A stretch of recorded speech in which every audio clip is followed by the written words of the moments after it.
No matter what workflow that you choose, just understand that you will have to introduce some hardware into your workflow.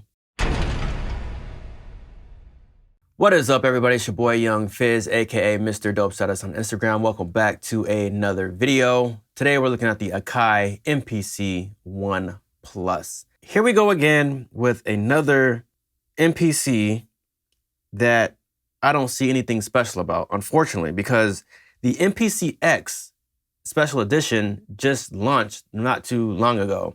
And it caught a lot of attention because it didn't have a sound to it. And it was essentially a big release. So here we are nearly a month out and they dropped the MPC ONE Plus. Well, I can tell you this. It comes with Wi-Fi, it has the Bluetooth, and then you have the 16 gigabytes of onboard storage. So one of the things I want to figure out is, who is this product really for?